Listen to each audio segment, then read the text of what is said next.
Assalamualaikum warahmatullahi wabarakatuh. Perkenalkan, saya Diana Kasari, guru SMP Negeri 54 Palembang. Pada kesempatan ini saya akan menceritakan pengalaman mengajar selama masa pandemi ini. Mengajar dari rumah sebelumnya tidak pernah saya bayangkan akan selama ini. Ketika pada waktu itu minggu kedua Maret ada keputusan untuk belajar dari rumah, bayangan saya belajar dari rumah itu tidak ubahnya ketika kami libur saat kabut asap terjadi. Namun kenyataannya tidak demikian. Setelah minggu kedua, tiba-tiba belajar di rumah diperpanjang. Akibatnya, kami harus mencari strategi agar proses pembelajaran berlangsung dengan baik. Akhirnya, WA pun dipilih sebagai media untuk proses pembelajaran. Alasannya ada dua. Yang pertama, hampir semua siswa atau orang tuanya memiliki WA. Yang kedua, aplikasi ini menggunakan kuota sosial media sehingga lebih murah. Dan ini pun berlangsung dengan baik. Kemudian ketika 1 bulan berjalan, pemerintah mengeluarkan tayangan di TVRI. Nah, tayangan ini saya suruh siswa nonton, kemudian saya suruh mereka membuat tugas yang disesuaikan dengan materi yang saya ajar, seperti mereka membuat teks ulasan dari tayangan itu atau mereka menemukan kata-kata teknis dari tayangan tersebut. Selain di TVRI, saya juga mengajar di RRI. Siaran di RRI itu bukan hanya disiarkan melalui radio, tapi juga melalui live streaming siaran di YouTube. Proses ini pun berlangsung, meskipun memang tidak begitu optimal. Kendala yang saya temui adalah HP saya beberapa kali sempat error karena menerima tugas siswa yang masuk. Tagihan tugas saya berbentuk foto, tugasnya, kemudian voice note atau video.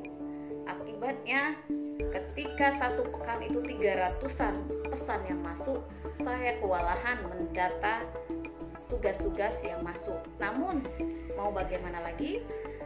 Semua harus kita lakukan karena ini bagian yang bisa kita lakukan. Dan proses pembelajaran ini pun bisa berlangsung hingga akhir tahun pelajaran yang lalu. Nah, memasuki tahun ajaran yang baru, pemerintah mengeluarkan keputusan belajar dari rumah bagi siswa akan berlangsung hingga September. Melihat rentang waktu yang panjang, mau tidak mau kami harus mencari solusi LMS yang tepat. Awalnya saya ingin menggunakan Teams sebagai aplikasi, namun karena sebagian besar siswa tidak memiliki akunnya, maka Google Classroom menjadi pilihan. Alhamdulillah hingga hari ini proses pembelajaran sudah berlangsung lebih baik. Kemudian agar kami fokus saat mengajar, maka mengajar pun kami lakukan dari sekolah dan di dalam kelas, tidak mengenakan daster ketika mengajar dari rumah. Ya. Nah, menggunakan LMS yang terbaru ini tetap mempunyai kendala. Contohnya, peserta didik tidak mengisi daftar hadir. Yang kedua, peserta didik ada yang belum tidak menyerahkan tugas. Yang ketiga, peserta didik ada yang tidak melaksanakan evaluasi. Mengatasi kendala ini, kami memanggil orang tuanya. Kami mengharapkan kerjasama dari orang tua untuk mengatasi hal tersebut. Nah, untuk masalah penilaian sikap, pada saat ini bisa dilakukan dengan cara menyimak atau mengamati cara siswa menanggapi baik temannya ataupun guru. Belajar dari rumah atau mengajar dari rumah bagi saya selain memberikan dampak negatif kendala, saya juga menemukan dampak yang positif. Untuk menyampaikan materi, saya belajar mengenai beragam teknologi agar materi yang bisa saya berikan sampai kepada peserta didik. Alhamdulillah, beberapa video pembelajaran berhasil saya buat khusus untuk pembelajaran jarak jauh.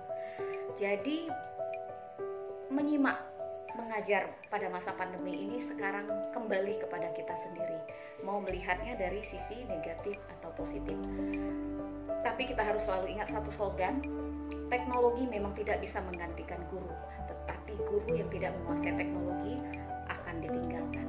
Itu saja yang saya ceritakan. Wassalamualaikum warahmatullahi wabarakatuh.